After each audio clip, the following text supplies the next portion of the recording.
VD. സതീശനെ മാരാമൺ കൺവെൻഷനിലേക്ക് ക്ഷണിച്ചതായി ഒരു മാസം മുമ്പ് വാർത്തകൾ വന്നപ്പോൾ കോൺഗ്രസിനുള്ളിൽ ആഘോഷമായിരുന്നു.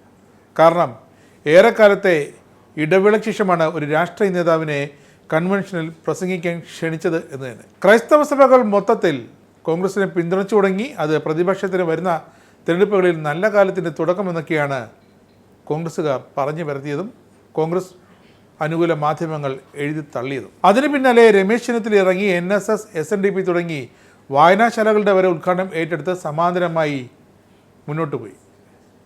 ഇപ്പോഴിതാ വി.ഡി. സതീശനെ മാരാമൺ കൺവെൻഷൻ സെൻറ്ററിൽ കയറ്റേണ്ട എന്ന് തീരുമാനമെടുത്തതിന് പിന്നാലെ മർത്തോമാ സഭ അടുത്ത വെടിപിടി പൊട്ടിച്ചിരിക്കുന്നു. മർത്തോമാ സഭയ്ക്കോ മാരാമൺ സുവിശേഷ സംഘത്തിനോ സതീശനെ ക്ഷണിച്ചതിനെപ്പറ്റി അറിയുകയില്ല എന്നാണ് ഇപ്പോൾ മാരാമൺ നേതൃത്വം പറയുന്നത്. മർത്തോമാ സഭാ നേതൃത്വം ക്ഷണിക്കാത്തടുത്ത് നിഷേധക്കുറിപ്പ് പോലും ഇറക്കേണ്ട ആവശ്യമേ ഇല്ലെന്നാണ് അങ്ങനെ അവരെ പറഞ്ഞു കളഞ്ഞു സഭകൾ. സതീശന് ഇതിൽ പരം മറ്റൊരടി കിട്ടാനുമില്ല. ഔദ്യോഗികമായി ക്ഷണിച്ചിട്ടില്ല എന്ന് ആദ്യം മുതൽ തന്നെ പറയുന്നുണ്ട്.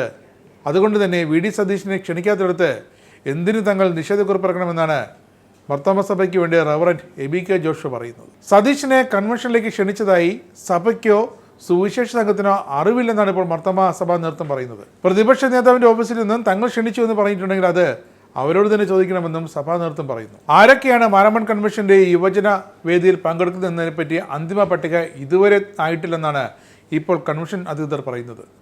രാഷ്ട്രീയ വിവാദങ്ങളെയും മറ്റ് വെല്ലുവിളിയും ഒക്കെ അതിജീവിച്ച് കൺവെൻഷൻ എല്ലാ കൊല്ലത്തെയും പോലെ മുമ്പോട്ട് പോകുമെന്ന് അവർ വ്യക്തമായി പറയുന്നു. മർത്തോമാ സുവിശേഷ പ്രസംഗത്തിന് എല്ലാ ക്രമീകരണങ്ങളും ഒരുക്കി കഴിഞ്ഞതായും അവർ പറയുന്നത്. പക്ഷേ വി.ഡി. സതീശനെ ക്ഷണിച്ചിട്ടേ ഇല്ല, അതുകൊണ്ട് തന്നെ തങ്ങളാ ഭാഗത്തേക്ക് തിരിഞ്ഞു നോക്കുന്നില്ല എന്നാണ് മർത്തോമാ സഭാ നേതൃത്വവും ഇതിൽ കൂട്ടിച്ചേർക്കുന്നത്. കൺവെൻഷൻ്റെ ഭാഗമായുള്ള യുവവേദി പരിപാടിയിൽ നിന്നുമാണിപ്പോൾ പ്രതിപക്ഷ നേതാവ് വി.ഡി. സതീശനെ ഒഴിവാക്കി കളഞ്ഞത്.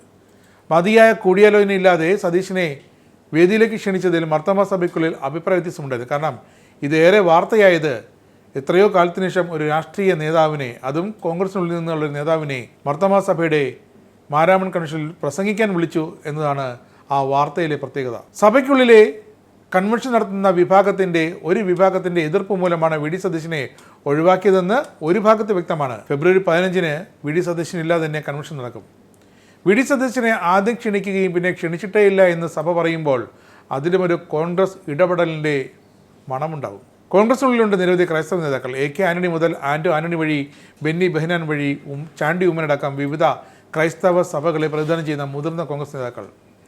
ഇവരാരെയും മർത്തോമാ കൺവെൻഷൻ ക്ഷണിക്കാതെ വി.ഡി. സതീശനെ തന്നെ ക്ഷണിച്ചതിലെ സമവാക്യ പൊരുത്തക്കേട് എത്ര ക്ഷമിക്കാൻ നോക്കിയിട്ടും സഹിക്കാനാകാത്ത അവസ്ഥയിലാണ് ഇപ്പോൾ കോൺഗ്രസ് നേതാക്കൾ. നിങ്ങൾക്കും ആനന്ദ മീഡിയയുടെ പ്രേക്ഷകരിൽ ഒരാളാകണ്ടേ? യൂറോപ്പിലും US-ലും ആഫ്രിക്കയിലും അടക്കം പ്രവാസികൾ ഉള്ളയിടങ്ങളിലൊക്കെ ജനപ്രിയ ചാനലുമായി ആനന്ദ് മീഡിയ ഒപ്പമുണ്ട്. ഏഷ്യാനെറ്റ് ഫ്ലവേഴ്സ് അടക്കം നിങ്ങളുടെ വിരൽത്തുമ്പിലെത്തും. ആദ്യം റോക്കു ബോക്സ് സ്വന്തമാക്കുക. അതിൽ നിന്നും ആനന്ദ് മീഡിയ ആപ്ലിക്കേഷൻ ഡൗൺലോഡ് ചെയ്യുക, ഇൻസ്റ്റാൾ ചെയ്യുക. എന്നിട്ട് 02085866511 എന്ന നമ്പറിൽ ഞങ്ങളുടെ കസ്റ്റമർ കെയറിൽ ബന്ധപ്പെടുക. അല്ലെങ്കിൽ +91 735 660 3747 എന്ന നമ്പറിൽ വാട്സപ്പ് ചെയ്യുക. ആനന്ദ് മീഡിയയുടെ സേവനങ്ങൾ സ്വന്തമാക്കുക. മറ്റു ചാനലുകൾക്കൊപ്പം ആനന്ദ് TVയും എൻജോയ് ചെയ്യുക.